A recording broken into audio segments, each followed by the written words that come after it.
asinayo lento okuthiwa ama-debate embusweni kaNkulunkulu, but esinako lokho ukuthi kuyenzeka ukuthi ekumemezeleni kwethu ivangeli bese kuba khona abantu abafuna ukusifaka kuma-trap ngey'nkulumo ey'thile bese uMongcwele aselekelele ekuphenduleni ey'nkulumeni abasilidela kuzona.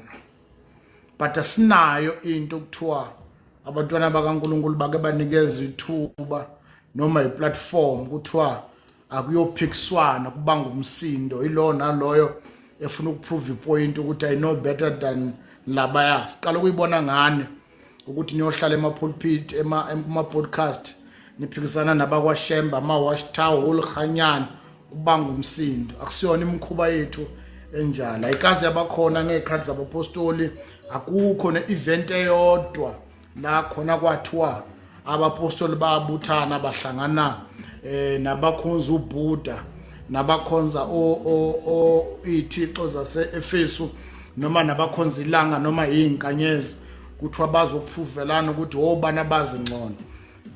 That thing is not biblical. And lento leyenziwa abantu sibethembayo abahamba kulezi zinto ey'khanda ukuba ngathi kumenyezelwa ivangeli ama-podcast kanti banama-target abo yokuba nama-subscribe ku-YouTube bakhanda imali bafaka lezi hloko babiza abantu abahlomekisa kubanga umsindo kuba ngathi ukukholwa. Evangelini likaKristu ayikho into enjalo futhi ayikaze existe. Senzela nabakwaziyo bakwazi ukuthi bakwenza bakwazi ukuthi badala itraffic embusweni kaNkulunkulu. Asinalo ithuba lokuyohlala phansi siphikisane kodwa ithuba sinalo lokumemezela ivangeli.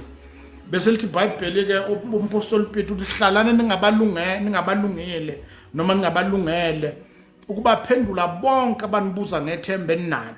Yilokho esinako ke thina ekukhulumeni kwethu ukuthi sihlala silungele ukuphendula if kukhona umuntu osibuzayo ngalento esikhulumayo. But alikho ithuba la khona sihamba siyokhanda imsindo okuphikiswana kubanga umsindo emzimbeni kaKristu.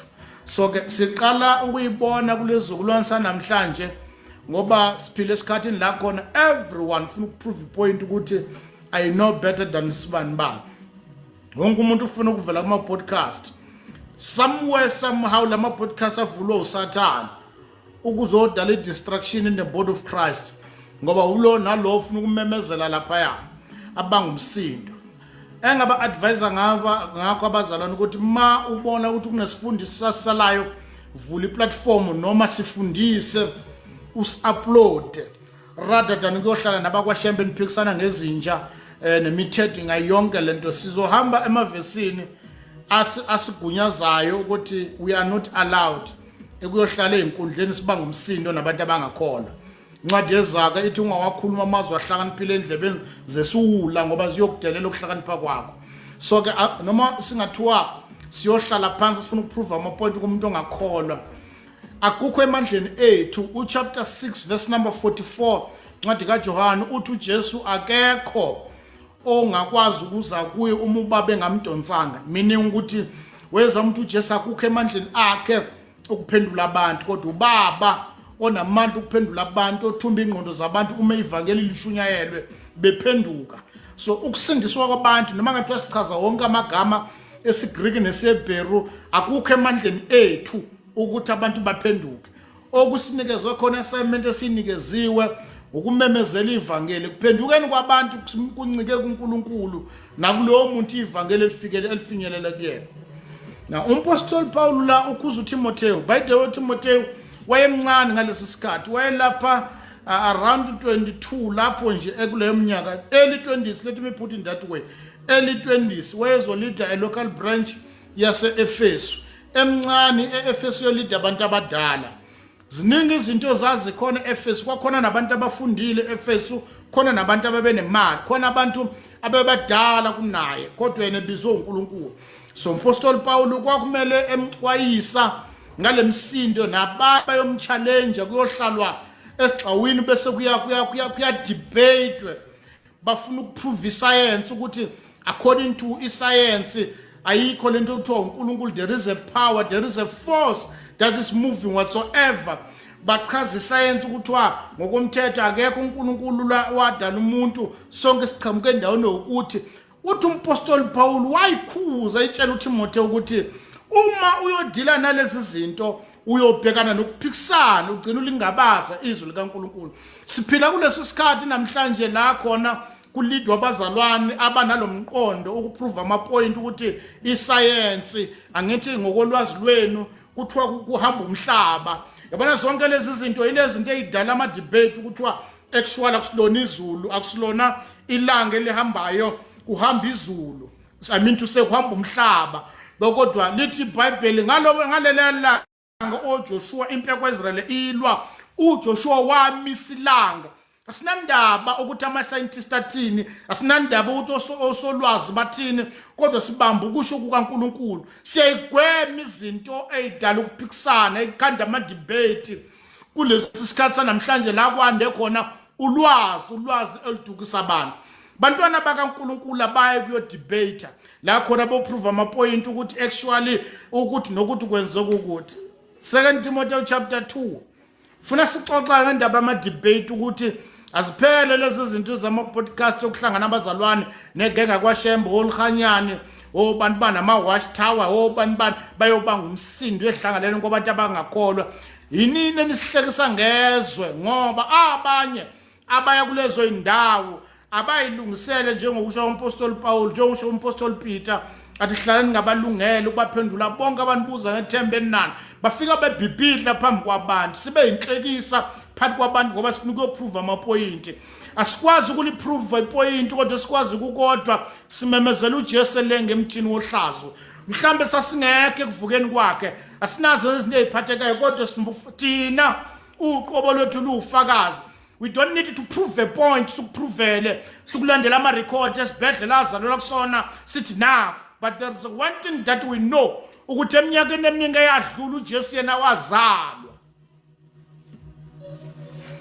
2 Timothy chapter 2 verse number 23. Apostle Paul welule kuTimotheo uthi kuTimotheo kepha ukuphikisana kobuhula nokungazi kunqabe wazi ukuthi kuzalukulwa. Lapha ekuphikisaneni la khona kuba khona abazalwana abafuna ukwazi ngcono kunabanye. Uyazi kunezinto ezidala ngokuphikisana.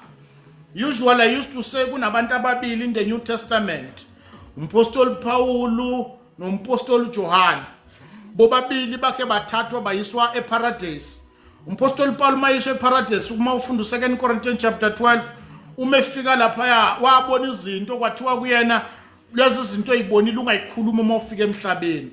Kodwa umpostoli John ma ebona yena kwathiwa kubhale John okusho ukuthi ngamanye amagama uma umpostoli uPaul ebona izinto angasitshela ngazo yithi singadala ama debate ukufuna ukuprovelana ama point ukuthi ezulwini akunazindlo ezulwini kunegolide azikho italati zegolide akukho ukuthi nokuthi abakhe baya bathi kunomfula mohamba kuona unyathe kudala ukuphikisana ngeke kusilekelele ngalutho. Umpostoli Paul ke uthi kuTimotheo kugwema ukuphikisana kokungazi kugwema lokuphikisana ngoba kudala ukulwa lempikiswaneni. Asinikezwanga ivangeli okuhamba siprove amapoint ukuthi I want to prove a point ngihlangana nabo namhlanje ngifuna ukuba provele ukuthi I know better than them. Alikho ivangeli linjalo kulombuso la khona abantwana bakaNkulunkulu bahamba bohlala egcaweni babanga umsindo ukudebatewa akusilona ivangeli la kulombuso. Sondele duze kwa Apostle Paul uthi kuTimotheo wokugwema ukuphikisana. Kuyihlazo ukuthola umntwana kaNkulunkulu ehleli nabantu abangakholwa ebangumsindo kuba ngathi uyashumayela. Umsebenzi esunikeziwe thina ukushumayela ivangeli asinikezwanga ithuba lokuhamba siphikisana siprovele ama point ukuthi we know better than usibani ba. Akusiyona iassignment eyethu ukuprove ama point. Le ndaba yama debate is not a part of the gospel. Esinikezwe khona ukulungela ukuphendula uma sikhe samemezela umpostoli Peter wasukuma lapha eJerusalem wamemezela uJesu babuza bathi pho senze njani wathi phendukani. Lento yama podcast enihamba niphikisana bangumsindo is not part of the gospel. abakazi abapostoli emlandweni. Ngisho noma ungafunda iZenzo chapter 15 kwakhe kwaba nomsindo wawuse eTokyo la khona kwasuka abaFarisi eJerusalem baya eTokyo kwabezizwe bafika bafaka umsindo lezinto zamaJudaizers bafaka lento ukuthi awukwazi ukukholwa ngwabezizwe uma ungasokile. Lithi iBhayibheli kwaba khona ukuphikisana phakathi kwabapostoli kukhona noBarnabas ehamba noPaul. Lithi iBhayibheli kwathi kunalowo msindo they've decided ukuthi no kunokuthi sibanga umsindo siprovelana amaphoyinti akhe sehlele eJerusalem. Lithi iBhayibheli basuka eTokyo chapter 15 basuka eTokyo behlele eJerusalem kubapostoli bafika babamba umhlangano wababamba ubusuku bonke bebengekho abangakholwa kwakuhlangana abapostoli bayobonisana ngokuthi naku singaboni ngeso linye. Lithi iBhayibheli bafika bahlala phansi baxoxa ubusuku bonke kwaze kwaphuma isixazululo kwathi ukusa bathumela abazalwane babanikeza incwadi bathi ababuyele eTokyo bayobikela abazalwane ukuthi abagwebe nazi izinto nazi izinto. I-debate is not part of the gospel. Bonke abadibetayo badibeta ngevangeli badala umonakalo badala chaos in the body of Christ because lento kuba ngumsindo koprovelana nabakwashebe kumushembe ngaliya kuma bakwaKristu ngapha it's not part of the gospel. Into zika Satan namademoni akhe. Le platform abantwana bakaNkulunkulu abasindisiwe egameni lika Jesu mokhona lo ongakholwa sathi amngenelo uzofunda as debate in this kingdom. Titus chapter 3 kunento emfuna ufundisa yona namhlanje ebusuku. Ncwadi kaTitus chapter 3 le ndaba okuphikisana kusiyona imkhuba yethu nezinto eziwu4 Apostle Paul ekhuluma ngaze khuza uTitus wamkhuza kuzona concerning le ndaba yokuphikisana le ndaba yama debate edalwa abantwana bakaNkulunkulu abagcwele kuma podcast bayobanga umsindo bafuna ukuprove ama point as if like they are there to prove a point ukuthi we know better. And enye into kumele sinitshela yona singahlebi ileyo ukuthi asikwazi konke. Incwadi kaDeuteronomy chapter 29 verse number 29 lithi iBhayibheli okwambuliwe okwethu. Shothi ngamanye amagama evangelini kunezinto uNkulunkulu azambulile yizona esizaziyo bese lithi iBhayibheli okufihliwe kukaNkulunkulu. Athi umpostoli Paul ku 1 Corinthians chapter 13 athi sibonakala 5 nokuba siyaprofeta ingxenye nokuba siyazi sazi ingxenye. So asikwazi konke esikwaziyo yiloko uNkulunkulu asambulele khona. So asikwazi ukuhamba siphendula yonke into ngoba sikhuluma lokho inkosi esinikeze khona. Athi umpostoli Peter yilo nalo ukhuluma ngokusilinganisa uNkulunkulu amperson. Asikwazi ukuhamba sipepereza as if like we know everything. Asiwahamba ama debate. Batwana bakaNkulunkulu abahlangana loba ngumsindo badebate bachaza iTrinity bathi when it comes to Trinity iTrinity ichaza ukuthi bathi namanga lokho akukho lokukhona yiloko abadebate abantwana bakaNkulunkulu abasindisiwe akukaze kwenzeka ngezikhathi zabapostoli siqala ukubona ngani.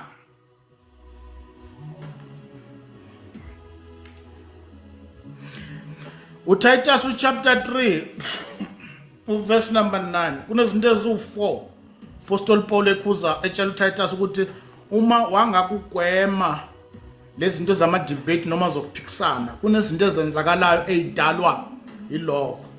Number 1 uTitus lapho chapter 3 from verse number 9 number 1 uthi imibuzo yobuhula kunemibuzo yobuhula eqhamuka kuma debate. Number 2 uthi ulibo lokuzalana ukuthi uyazi ukuthi wena uvela phi uJesu uvela kuphi uyabazini wena ukuthi wena uvela kuphi. Number 3 uthi nokubanga lento yokubangisana lento eyenzeke encwadini ka1 Corinthians chapter 1 Apostle Paul athi ngizwile ukuthi kukhona umsindo phakathi kwenu khona ukubanga phakathi kwenu khona bathi ngoka Paul khona bathi ngoka Paul khona bathi ngaka Kefas. Lezi zinto zonke zivela lapha ekuphikisaneni okugcina ukuthi ukuphikisana ngomthetho. Kunabanye abantu bakhonza ngamasabatha kubese ngathi usuku lokukhonza ngesabatha lona li right. Zonke lezi zinto ziqhamuka kuma debate. Ncwadi kaTitus chapter 3 verse number 9 funda kanye nami. Asiwahamba ama debate njengabantwana bakaNkulunkulu. Sihamba ama podcast siyohlangana nabantu abangakholwa sibanga umsindo. sithi siyacacisa sicacisela abantu abangakholwa ngoba umuntu ongakholwa noma ngathiwa udebate kangakanani akalaleleli khona ukufunda ulalela ukuphendula uyokhuluma ujulu ukuze ube manzi te ayikho into azoyizwa ngoba vele akekho willing ukuzwa mawuqeda ukuchaza bese yachaza mawuthi ushemba kusunkulunkulu athi uNkulunkulu uzokutshela ngenhlanga akazi ukukhuluma ujulu ke bemanzi te kuba ngumsindo bese kuyaliwa kulezi zinto zama debate. It's not part of the gospel. Msebenzi wethu ukuthi hamba simemezele ivangeli uma besibuza sibaphendula ngokulwazi uNkulunkulu asiphelona silinganiso sokukholwa esisiphiwe inkosi.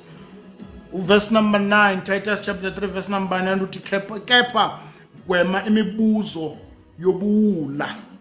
Number 1 le mibuzo yobuwula ivela lapha kuma debate but uma nithi nina uNkulunkulu ubaba shothi uyindoda yini imibuzo yobuwula yigweme imibuzo yobuwula. Uma nithi kukhona uNkulunkulu manithi ukhona uNkulunkulu yena uvelaphi lo uNkulunkulu sebathi uyachaza uthi eqaleni wekhona ulizwi wayeNkulunkulu ulizwi wekuNkulunkulu akuvelanga lutho ngaphandle kwakho bathi iyayenza inisense lento oyikhulumayo yokuthi yena wavela uvela kuphi ye yigweme Apostle Paul tshela uTitus gwema imibuzo yobuwula yigweme. Namhlanje abantwana bakaNkulunkulu nabashumeli bevangeli abafuna ukuphendula imibuzo yobuwula abathi usho ukuthi ngamanye amagama manithi uNkulunkulu uyise shothi indoda manithi umongcwele shothi wesifazana ngoba nithi uJesu indoda yigweme imibuzo ignore. Abantwana bakaNkulunkulu abafuna ukuphendula kwasana yigweme imibuzo yobuwula iqhamuka le mibuzo yobuwula qhamuka lapha kuma debate qhamuka kuma debate manithi uNkulunkulu wadala izulu yena wehla laphi ma uNkulunkulu esithanda pho sibulalelane ma uNkulunkulu esithanda wayiphayekela uSathana azoshaya thina impi yabo bobabili singangena endawo yigweme imibuzo Titus yigweme imibuzo yobuwula. Abazalwane abagwembe bafuna ukuphendula kwasana bafuna ukudala ama debate babanga umsindo bafuna ukuphendula into engana sense nemibuzo eyiphuma engqondweni eyiphuphuthe uSathana gweme imibuzo yobuwula. Kunabantu abangabuzeli ukusizakala babuzela ukuphendula babuzela ukuphikisa. Timotheo Apostle Paul wabakhuza labafana webakhulisa enkosini ukuthi kunama debate kunemsindo akamelanga uyi-entertain gweme imibuzo yobuwula eyibuzwa ngenhloso yokuprove ipoint nokuprovela ukuthi awazi igweme phuma kukho. Kodwa laba bethu banamhlanje abashumayeli baphendula kwasana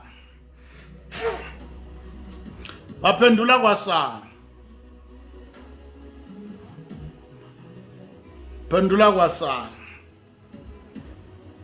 uAdam yena walobola kubani?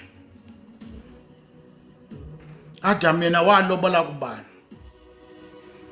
Shothi uNkulunkulu wadala uAdam esemdala niyazi kanjani iminyaka yakhe uma yena wadala esemdala enqaleni nokucounta ukuthi wayeneminyaka emingaki. Igweme imibuzo yobuhula yini roundayo phakathi komhlaba nelanga. Bible lithi kurounda ulukuzana ilanga basebathi iscience ithi kurounda umhlaba. Joshua lithi Bible wamisa ilanga lithi lingahamba. Sinandaba ukuthi science ithini kodwa lezi zinto zigcina zihamba ziyodala ama debate kubantu abafuna ukuprovelana namapoint. Yigweme Titus imibuzo yobuwula igweme. Kunezinto njengamelanga uma sokuqala ukudebate ukuba ngumsindo ngazo ufuna ukuphuma kuzo nje ngoba vele ababuzeli khona ukusizakala babuzela ukubanga umsindo. That's why sigcwele kuma podcast everywhere. Nihlangana nabakwashemba balakahanyani hlangana nama WhatsApp kuyobanga umsindo. Gwema imibuzo Timotheo wena Titus igweme ignore imibuzo eqhamukela for ukuzodebate kubanga umsindo. yini ivangeli lafika nabelungu kwasha kwacima yini njalo uma kuveza usathana avela bomuntu omnyama uma kuveza uNkulunkulu avela bomlungu antone uyigweme lembuzo bula ignore akusikhona yonke into ekumele sihamba siprove ama point because la ekuphuphuthe ingqondo zabantu abangafuni ukwazi ngevangeli bazozivusela imibuzo eqhamuka engqondweni ekuphuphuthe usathana uzoba ngumsindi ukhuluma ujulu kuzobe manzi because you want to prove the point. Apostle Paul watshela uTitus athi gwema lezi inkulumo eziphuma engqondweni ezobula gwema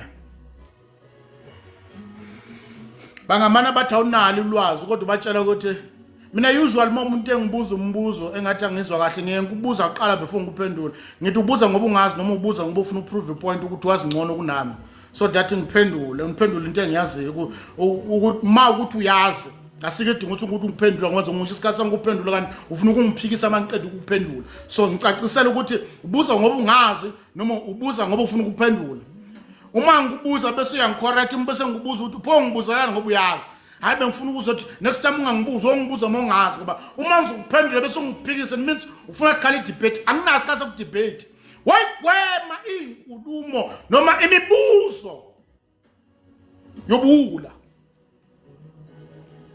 gweme nithabakini abafila amadimoni kodwa niyabakhonza uAbraham anibakhonza noAbraham uyazizwa lemibuzo yobuwula alikho isonto ukuthi isonto likaAbraham asikaze sakhonza uDavid athina asikaze sakhonza uMpostoli Paul nabo abakithi abashonile siyabakhotha ngiyamkhumbula ubaba wesho ukuthi nokuthi alikho ibandla akukhonza khona oTimotheo asibakhonza oTimotheo asibakhonza uPaul kodwa uthola abantu bafuna ukuprovelana amapoint ukuthiwa angithi nani nikhonza bona uDavid nani ngithi nikhonza bona asibakhonza abantu but lezi zinto sigcina sezivela kuba yi-debate nabantwana bakaNkulunkulu gwema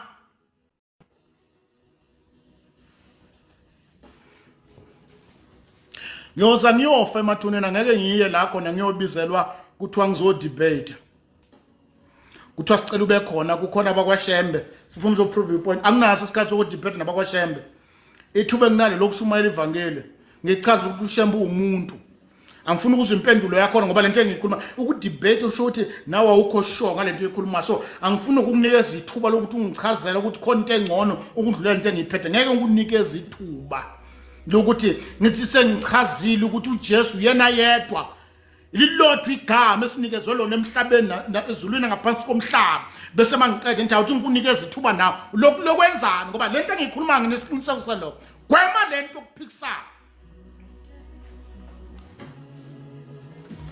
kugweme number 1 Apostle uPaul utshela uTitus uthi gwema imibuzo yobuhula konje bangikhuluma kanje umoya ngcolo uyakukhumbuza nawo ukuthi abanye sisebenza nabasibuza ukuthi abanye sisebenza nabo basibuza ukuthi abanye sisebenza nabasibuza usually uma umuntu ezongibuza ngenkolo ebuzela ukuphikisana ngibatshela ukuthi izinto zakwazwana ngeke uyiunderstand unless uzofika khona kwazwana noma ngakuchazela zizokudida athi chaza kunankinga chaza nami ngiunderstand angeke uzu-understand athi uzungene ngaphakathi yodwa into engakutshela ukuthi uJesu yena yedwa uyinkosi nomsindisi wokuphila kwethu okuningi ngeke uunderstand because the more spend isikhathi sami ngikuchazela into sengichaze ngiqedile ebuya ngenye into ngoba ivele isizathu sokubuza kwakho ubuzela ukuphikisa anibonana gwema imibuzo yobuhula gwema ignore umbuzo wobuhula lezi zinto eziqhamuka nomamponga lezi zinto eziqhamuka nonala nekwabangakhulile badukiswa yizo lezi impikiswano eziqhamuka kulaba bantu abathi uJesu akekho umuntu othi uJesu lamagama okuthiwa igama lithi Jesu letter J lalingekho before 15 banibani lemsindo yokuphikisana ukuthi noma uthi letter J wayengekho kodwa uyoshua wayekho kwema lento yokuprovelana amapoint nolwazi elulando emaBible school nelulando kuma scholars ukuprove a point ukuthi according to the Hebrew u1 what kugweme yathi indoda ku chapter 9 ncwadi kaJohane lithi iBhayibheli iqeda ukuvulwa amehlo bathi kuyo iqeda ukuvulwa amehlo lo muntu okuvula amehlo wena uyisoni yathi angifuni ukuyikhuluma into engayazi iyodwa into mina engiyaziyo ukuthi ngangingaboni manje ngiyabona ukubona kwakhe nokungoni kwakhe into engayazi le mina ngufakazi I'm a living testimony ukuthi ngazalwa ngingaboni ngiyabona manje ngeke ngikugweme lo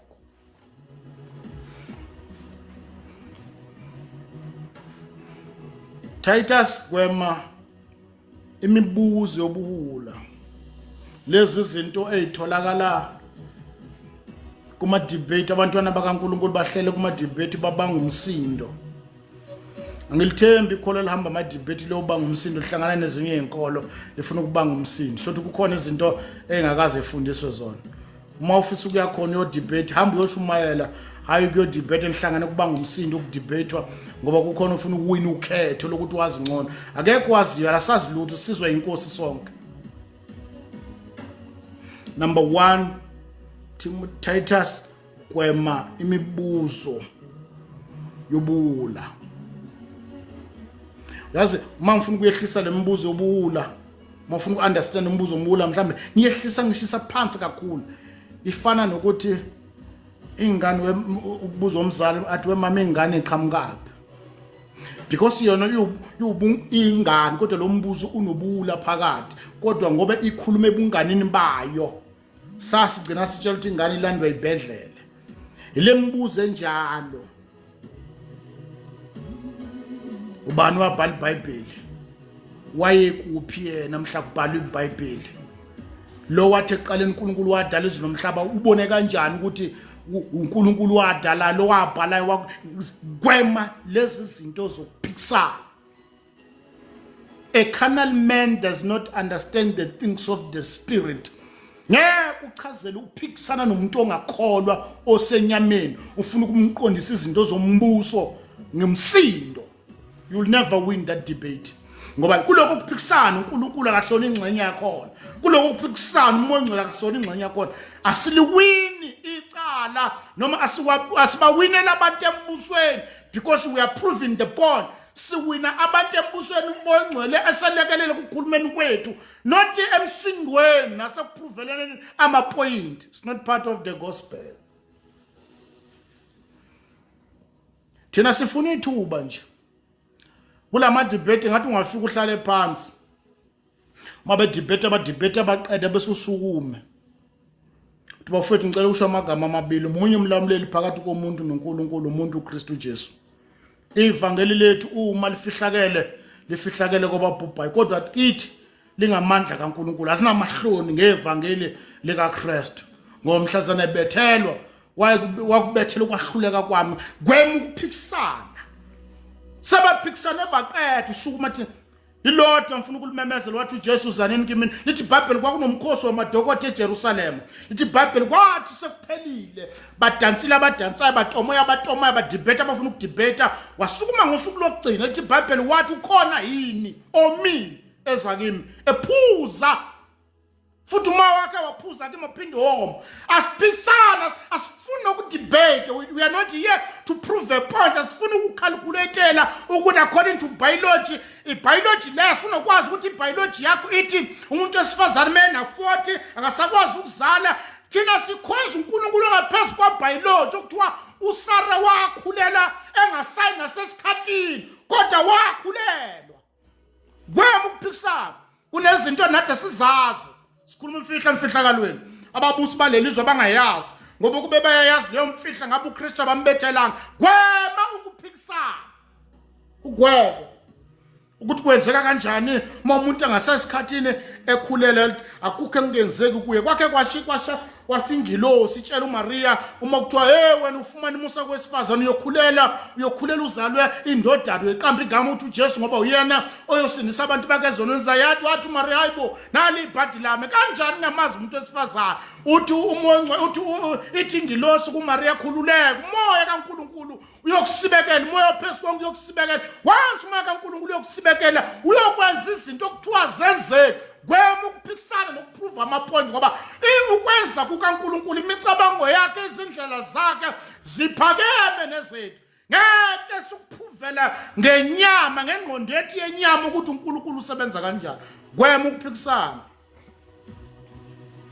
uSara wakhulelwa engasayi nasesikhathini iBhayibheli lisho njalo waze wahleka ngelinye ilanga ufika ingilosi kuthiwa ngalesi sikhathi ngonyaka uzayo kuyoba kunengane ithi iBhayibheli wahleke esekishini namhlolo yami uthi uhleka nathi angihleki aqambele ingilosi amanga into sikaNkulunkulu iphakeme uyabavusa abafile bephila uyakudala kungekho kube khona memezisinkwa uNkulunkulu akadingi flour akadingi fish oil akadingi baking powder akadingi lutho memezisinkwa ifish oil ibaking powder kuzoyihlanganela khona kube khona medinga inyama ukuthi inkuku icuthwa ubani nini ziphekwa kanjani kuyoqhamuka kuyinyama uNkulunkulu wethu ungaphezulu kwengqondo yethi le 2 gig memory card yakho ngeke ikwazi ukubamba ubuNkulunkulu bukaNkulunkulu that's why umhlazana edecide ukuze emhlabeni kwathi ngakalazehlisa abe umuntu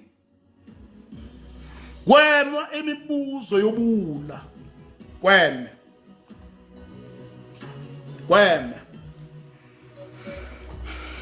igweme imibuzo yobula khona wakhe wathi lana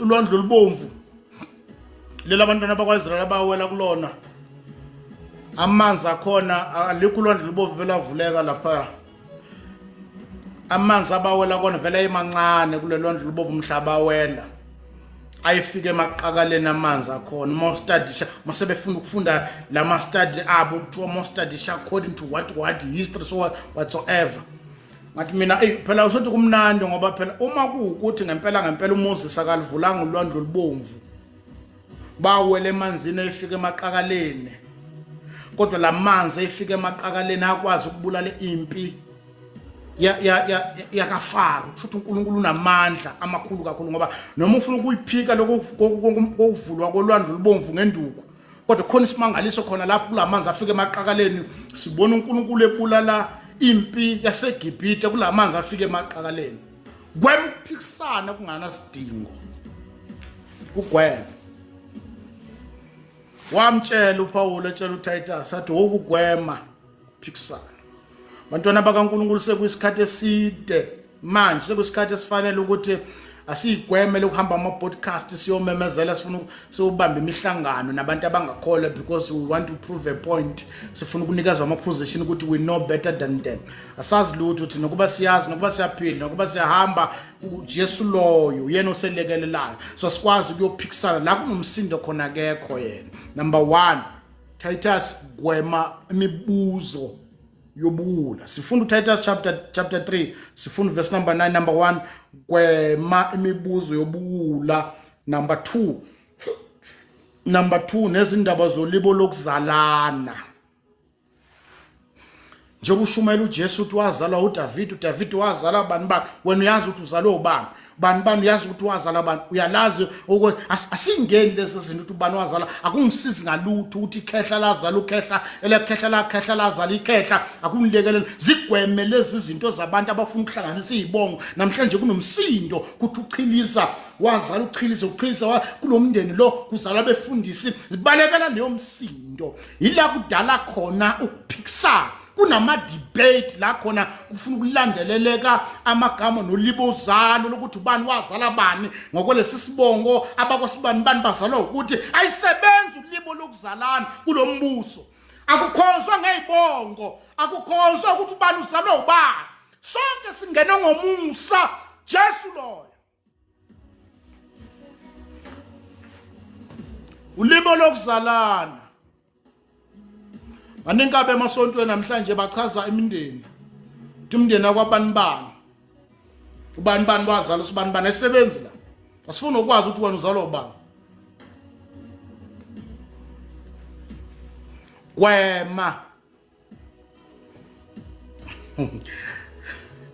Gwema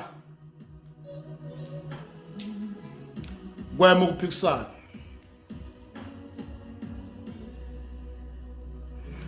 Number 2, gwema ulibo lokuzalana.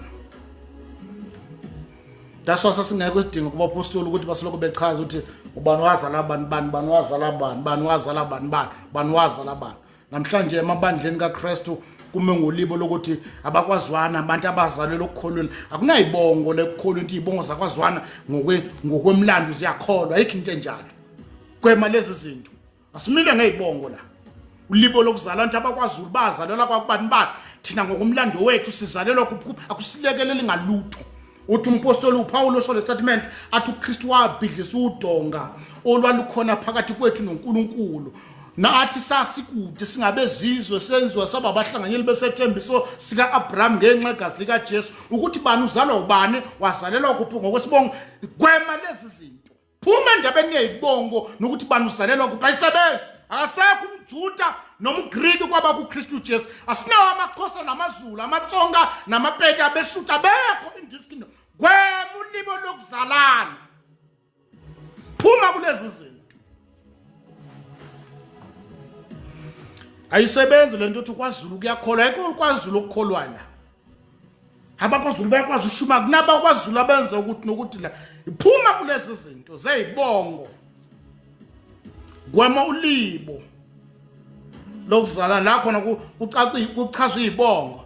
Lento bayincela kosibani bani nabo ngokusibonga sakwasibani bani yahamba kanjalo yahamba ayisebenzi. Angikholeni ingane zami mina. Asifana amapostoli athi bakholela bangasekho ayikho umuntu okholelwe ongasekho la. That's number 2. Libo lokuzalana. Lezi zinto zihambe zazo zofika emasontweni. Siwabonile amasonto makushona baba wakhona uthatha ingane yakho noma uthatha umama wakho. Ngoba kuthiwa into yomndeni. Gwema lezo zinto. Nokubanga kuyabangwa namhlanje emzimbeni kaKristu kuyabangwa. Verse number 9 siqale ngokuthi kepha gwema imibuzo yobuwula nezindaba zolibo lokuzalana nokubanga nokuphikisana ngokomthetho. Le ndaba yokuphikisana ngokomthetho namhlanje idala umkhulu umsindo emzimbeni kaKristu. Yezwa abantwana bakaNkulunkulu abasindisiwe abazokutshela ukuthi anikhonza ngani ngeSabatha. Kudebate okuba ngumsindo okwehlukwane sehlukaniswa usuku lokukhonza.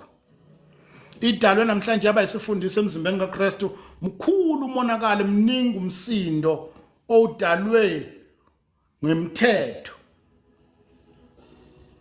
Ngoba le ndaba yokuphikisana isemzimbeni kaKristu idalwa abantwana bakaNkulunkulu abasindisiwe abadala ama-debate. Lento yama-debate seyikhona ikhandelwe nama-platform endaweni zokukhonza. Sihlangene siyibandla sizokhonza kudalwa ama-debate kurezwa amaphuzu ukuba umsindo. Ama-debate emzimbeni kaKristu. Sikwazi ukuhlangana njengebandla likaNkulunkulu sizoba ngumsindo sidebate. Na umpostoli Paul uthi verse number 10 uma onesifundiso esidukisayo eselulekwe kanye nakabili male ngamanye amagama if uthola umzalwane ofundisa isifundiso ongasiso ayikho indlela yokumprovela amapoint kusho iBhayibheli. Ayikho indlela yokuhamba umprovela amapoint ithi iBhayibheli mkhuze ukuthi lokho okwenzayo akusikho. Asikwazi ukuthi asidala ithuba siyophikisana. Bayathanda abazalwane ukuyophikisana kuma platform bazeneka phambi kwabantu. Nisenza sibe inhlekisa emphakathini, nisenza sibe inhlekisa kwabantu abangakholwa. Nime niphikisana nodwa ngenkolo ngoba siyizukulwane esidukayo. Kodwa lithi iBhayibheli ma nake namnotice ukuthi kunomzalwane ofundisa isifundiso esidukile. Lithi iBhayibheli mkhuze kanye mangeza uphinde umkhuze kabili ukosithatha ukuphuma kuye. Baningi esaphuma kubo sachoose ukuphuma kubona kunokuthi sibanga umsindo siprovela namapoint. We don't debate. Asinalo ithuba. Asinaso isikhathi sohlala phansi sibanga umsindo. So that's siyothola ama-likes nabalandeli, ama-followers. Ngoba sihamba sibanga umsindo everywhere. Kukhandwa ama-content ngathi. Sisizukulwane se-content. Sizukulwane esithanda imedia kunokuthanda uJesu. Wathi umpostoli Paulus eyikhathini ezayo kuyokuba khona abantu abanesimo sokumthanda uNkulunkulu kodwa bawaphika amandla akhe. Kuyokuba khona abantu abayothanda bona kunokuthanda uNkulunkulu. Siphila kulesi sikhathi esinjalo ukuthi everything that we are doing is all about us. We are no longer representing the kingdom. We don't care about umbuso. Everything it's about us. Si representa thina ukuthi sifunde kangakanani, safundela ini. That's why sifuna ukuprove ama-point hamba ku-debate. Umzalwane osindisiwe ogcwaliswe ngomoya kaNkulunkulu ungamthola mina abakwashembe ukuphikiswana kubanga umsindo. Namhlanje sinama-podcast la khona kuphikiswana kuyadebatewa. Asikaze sabanalo ibandla akabaze babakhona abazalwane emlandweni wabapostoli bakhona kuthiwa bahlangene nababenza uDefesu baphikiswana baprovelana imibhalo kodwa sithola ibandla lihlangane lilodwa libonisana inqubekela phambili yokukholwa. Yakho umuntu osifazane ngimethembayo mina osindisiwe ogcwele ngamandla kaNkulunkulu ongihamba kuma social media yoneka indoda yakhe ngenhloso ukuthi ufuna ukusizakala angimethembe. Ngoba si-adopt isitayela sasezweni umpostoli Paul ingalilingisi lelizwe emkhubeni yabo. Lelizwe linomkhuba ukuthanda ukuduma nokuvela. Kukhandwa ama-debate nasendlini yokukholwa. Asidebate ngezwi likaNkulunkulu ngoba luyebo lu-amen line-final lilodwa uma lakhe lakhulunywa linjalo alinikezwe lithuba lokuthiwa unless uma ufuna ukubuza unga-understand kodwa sidebate ngalo. Asicede ukulichaza sithi uyalivuma yini noma uyalikholwa. Kukuwe ukuthi uyalikholwa noma ulikholwa. Abangakholwa bayokubhujisweni.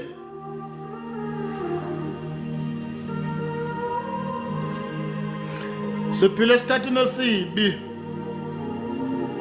sabantwana bakaNkulunkulu abashumayela udumo nokuthandwa. Kunconywa nemali udumo lwalelizwe lengosikhashana. Jesu kuyomsizani pho umuntu. Udumizwe lonke noma ukuzuzizwe lonke kodwa ugcinena lahlekelwa ukuphila kwaNkulunkulu. Uyasazi ukuthi zonke lezi zinto esizenza sizenzela for our own benefit. Lama debate sihamba sowakhande we are there to prove a point. That's why masiqeda ukuphuma kulama debate lawa sifonela obhululu bethu ukuthi yayinjani uyizwile yini kuzwakele inkodwa because everything is about us. Mfana kaNkulunkulu akadebate ngezwi likaNkulunkulu ngoba kusuka kungakhuluma thina kukhuluma yena ngathi thina sazi avail sibe umlomo kube uyena osebenzayo. So sikwazi ke ukuhlelela ukuyophikisana nabanye abantu. Asikwazi o-challenge uSatan is God beside ngizokuchallenge namhlanje ngikuchazela ngoNkulunkulu. Ayikho into enjalo in this kingdom. We don't debate. Titus Gwema imfundiso noma imibuzo obula nolibo lokuzalana nokungazi nokuphikisana kubanga umsindo. Ayikho into idabukisa umoya wami mangibuka lemsindo ebangathi kunomunye ulife kade ngeke ngawubuka lo muntu wama-podcast le kade ngiyibuka kuphikisana abantu ojele nalomfolo omncane ngomzimba lo umntana kaPortia noma bani ngazoyibiza ngoba kuyaphikiswana kubanga umsindo. Ngizwe enhlizweni yami kudabuka ukuthi umntwana kaNkulunkulu ogcwele ngomandla kaNkulunkulu ngeke abanga umsindo. Thula nami ngikhuluma, thula nami ngikhuluma, thula phela nami ngikuchazela ngeke. Yekho uNkulunkulu kulezi zinto. Yekho.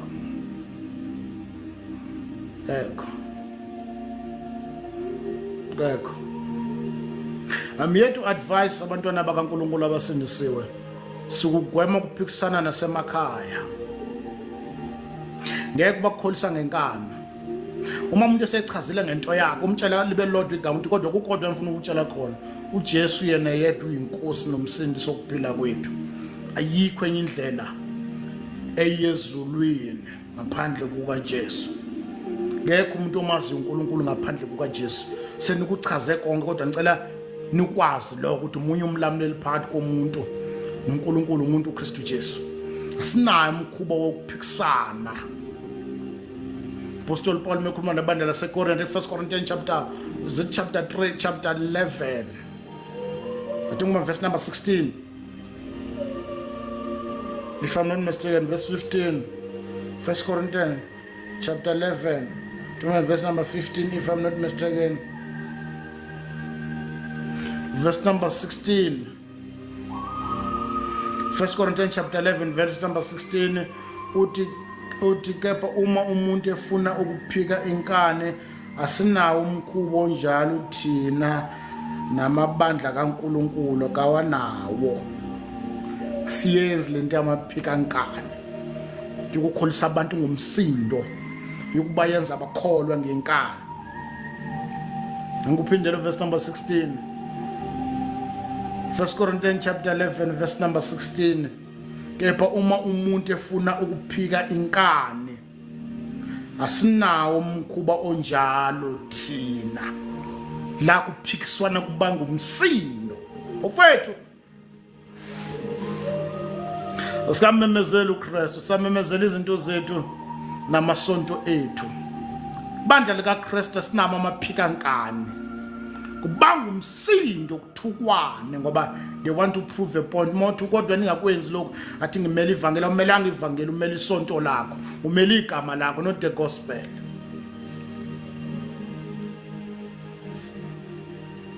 Asinawo ama-debate in the body of Christ. Awakaze aze abakhona emlandweni weBhayibheli from ezikhathini zabapostoli. Akukho la khona abapostoli bakhe babamba umhlangano kwabanga umsindo kwaphikiswana nabezizwe abangakholwa. Abezizwe bachazwa ngelanga nezinkanyezi, abapostoli bachaza ngoJesu. Akukase kwenzeke. Siyaqala ukubona namhlanje, siyaqala ukubona ngane nithi nisindisiwe. Uthanda ukuphika inkani akaphika inkani, kodwa thina njengebandla likaNkuluNkulu asinakho. Siyakugwema ukuphikisana ngisho nasemakhaya uma babona ukuthi sebayakuthuka ngenxa yenkolo yakho. Uyagwema lokho kuphikisana. Kugwema nasemsebenzini mawubona abahlekisa ngawe. Kugwema usho ke mzalwane uJesu wenu ngoba bamxebula kangaka nithi usazobuya njengoba thatha isikhathi esingaka. Siyagwema lezo zinto futhi azihlekisa, sihleke izinto zobula ngoba vele singayiphenduli nemibuzo yobula.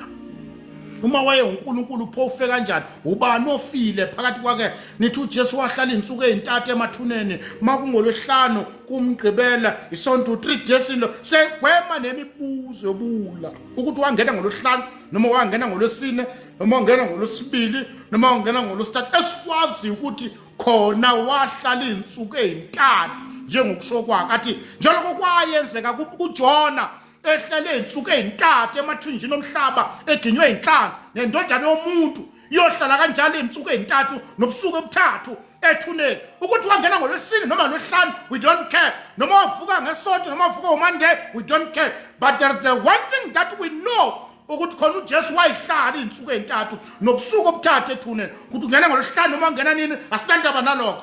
Gwema imibuzo yobula. Gwema.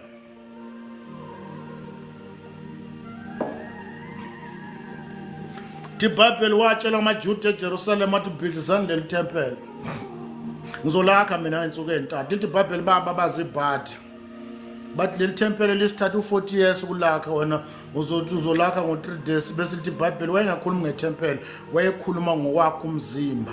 Wayechaza ukuthi ethuneni yohlala izinsuku ezintathu nobusuku obuthathu, ukuthi ungene nini, we don't care. Ukuthi kukhozwa ngesonto noma ngomgqibelo, we don't care. Sikwazi ukuthi ibandla liyahlangana la lithola khona ithuba liyahlangana.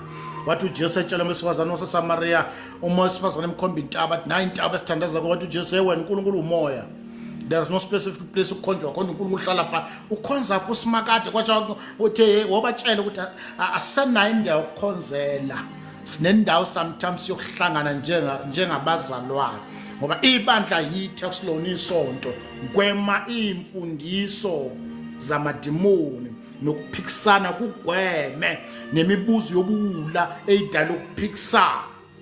Hamba boyogugulisha ko YouTube nako Google, babuya nakho bazodala ichaos. Kugweme wena Titus, gweme. sifuna ukuthatha leli thuba selekelela abantwana bakaNkulunkulu ukuthi umntwana kaNkulunkulu osindisiwe ngeke umthola hambe ephikisana nabantu ngenkolo siphikisana thina sisebenzisa ithuba masake zalithola ubayeka abaphikisana baqeda bese uthi bengicela u5 minutes ngithandaza asikhe kuphikisaneni akekho umzalwane osindisiwe ongamthola edebate ngenkolo asena umzalwane ngithele nyo umpostoli Paul mebanjwa eyiseRoma ayokulanda ngecala lakhe kwathi walithi iBhayibheli wathi wemayinikeza ithuba uthi waziphendulela uPaul yazi uPaul maqala evula umlomo uthi ngibonga ithuba engilitholile lihle namhlanje ukuzoma phambi kwenu ngizofakaza ngoJesu kuthi wena kalande ngecala lebophelelo wathi mina ngibonga ithuba ngilithole ngizofakaza ngoKristu asidebate thina masebenzisa ithuba sithola ithuba selisebenzisa noma ngathi 2 minutes kulo 2 minutes kumele uvele uKristu kodwa abantwana bakaNkulunkulu babusy advertising their churches, advertising their bishops and pastors and all these kind of things rather than advertising the kingdom of God. Badebate ababangumsindo uqala ama podcast yo advertiser imbuso bomnyama rather than the kingdom. Yini kungaqalwa ama podcast la khona kuba nesifundisi ibandla lihlangene njengabazalwane kuhlalwa phansi ukudikidwa ifundiso kungaphikiswana kuhlola imibhalo njengabazalwane baseBerea lithi iBhayibheli abazalwane baseBerea bebebahle kunabaseThessalonika bebeyiqonda imibhalo uma efundisa umpostoli Paul bathi sayihlola emibhalweni yini sikabi nabazalwane abahlola imibhalo baphuma nesixazululo ngeke ngoba umuntu nomuntu ufuna ukuba nento yakhe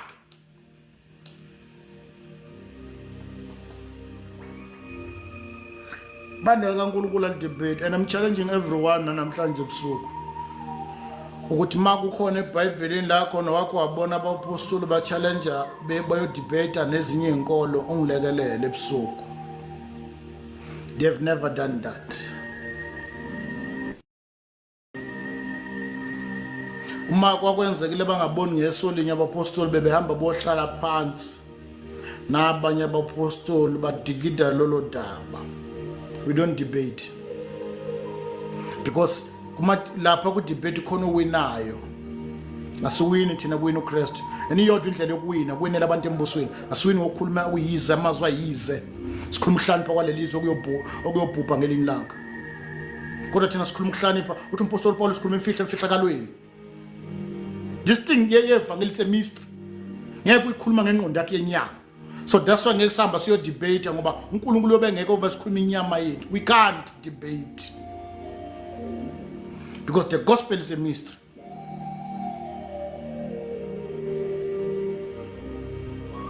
Le platform abantwana bakaNkulunkulu abasindisiwe egameni lika Jesu. uNkulunkulu asivusela abantu abomemezela ivangeli. Bakugwema ama debate nasema pulpit, bakugwema ama debate la khona abantu babuzela ukuyoba ngumsindo. Nani nithatha ama invite la nibizwa khona uzoba ngumsindo. uNkulunkulu wangenzela umusa ukuthi angeke baze bangibize futhi ngisho nangebhadi ngengiye ilokho bafethu namhlanje ebusuku ugweme ukuphikisana ugweme lento yokuthanda ukuphikisana kwenza ivangeli lakho libe lula nasemsebenzini liba lula and as ngikhuluma kanje nawe ufakazi bami kube awuthandanga ukuphikisana nabantu osebenza nabo abangakholwa ngabe uJesu bayamhlonipha inkinga yakho wathanda ukuphikisa abangumsindo uma bathi uJesu akekho wafuna ukuprove ipoint walulazeka into yakho ivele yalula ngoba wafuna ukuprove ngamandla akho kuba ngathi ukukholwa nevangeli kumingawe akekho umuntu osindiswa ngamandla akho. So there's no need for you to prove a point. My duty is to testify about Christ. The rest inkosi uyayibonela akumile ngamandla ami ngeke umuntu ungakholwa ngoba ngimvimbezele ekhoneni ngenduku ndikholwa and bonke abantu abafuna ukwenza ngamandla abo ivangeli liyalulazeka because bagcina abanye bayacasuka bebe nenhliziyo encane angifuni umuntu ozothuka uNkulunkulu wakhe angifuni umuntu ozothi angifuni umuntu lutho asikwazi nokumlwela uKristu uyayilwela yena unamandla akhe okwethu we stand for the truth. Indlela yokulwela ivangeli kumele iqiniso kuphela abekho abantu kumele sibathuka, abekho abantu kumele sibahlambalaza, abekho abantu kumele sibashaye ngoba sithi simele ivangeli. We stand for the truth, but we run away from imfundiso zobula nemibuzo yobula in this kingdom. Liyalulazeka ivangeli malithola umuntu onamawala ifuna ukuphendula kwasani mabephendula athi ngiyeza ngizoniphendula asiphendule. Nakhona mabe ngibuza kumele ngiqala ngibuza ukuthi ngoba anazi noma niyazi ngifuna ukumosha isikhathi sami. uJesu lithi iBhayibheli ngelinye befuna ukumgcoba weyazi ukuthi inhloso yabo lo bafuna umgcoba ukuze bakwazi ukumcontrol. iBhayibheli wamunyuka phakathi kwa. May the Lord give us wisdom and discerning spirit uku-understand, asifundise umoya ongcwele ukwazi la kumele siphawule khona, la kumele siphendule khona, la kumele sithule khona, nala kungama-trap ney'nkulumo ey'qalwayo ngenhloso ukuthi kutargetwe thina. uNkulunkulu asinikeza i-discerning spirit sikwazi ukuhlola umoya singaphenduli noma yikuphi. Lithi iBhayibheli uma benidonsela emasinagogeni abo umoya ongcwele uyena osinikeza amazwi esiwaphimisele ngoba sobe singazi ukukhuluma sithini. Kodwa ngaleso sikhathi kusho uJesu atshela abapostoli kuchapter 10 ncwadi kaMateyu athi ngaleso sikhathi ningethuki ukuthi niyophendula ntini. umoya ongcwele uyonilekelela ukuthi niphendula ntini. That's why asikwazi thina ukwenza ngawethu amandla ukuthi umoya ongcwele uyasiza uma kodwa sethembele kuye. Debate thina, debate kugwema. I'm giving a piece of advice kugwema kuyeke futhi uma bephikisana vala umlomo. Lithi iBhayibheli ngokhuluma iProverbs ncwadi kaProverbs lesikhulu esifundile uProverbs chapter 29 verse number 11 uthi ungakhulumi amazwi okuhlakanipha esihuleni ngoba siyodelela ukuhlakanipha kwakho. Baningi abantu abalulazwa abagcina badeleleka ngoba they wanted to prove a point kwabantu abanganaNkulunkulu. uSathane waphukethile ingqondo zabo ukuthi bangakholwa ngoba kukhona abantu abanikelwe embusweni obumnyama ngeke baze bakholwa. And the more you want to prove a point kubo is the more ululazeka, is the more wehla, is the more udreneka amandla, because konke lokufuna ukwenza ngamandla akho asenzi ngamandla ethu. Chapter 6 verse number 44 ncwadi kaJohane, akekho umuntu oya kuKristu uma uNkulunkulu engamdonsanga akumile ngathi. Ncwadi kaMahubo chapter 14 verse 1 isuwula sithi enhlizweni yaso akukho uNkulunkulu. So asikwazi ukudebate nabantu ngoba sifuna ukubaprove amapoint, sihamba yonke le ndawo prove amapoint ukuthi there is God. Uyazi wonke umuntu ukuthi khona uNkulunkulu, but they have decided uku-ignore lokho because bafuna umsindo. uNkulunkulu akasivusela abantu abomemezela ivangeli bakugweme ukuphikisana, kugweme ukuphikisana. Uma ubona upostile uthi usekhona kule nto yakhe Jesu umlungu, kugweme ukuphikisana, ku-ignore, kushayina diva yenza ngathi awukuboni la khona kuphikiswana khona, la kunomsindo khona uNkulunkulu. Kugweme, ku-ignore, kuyeke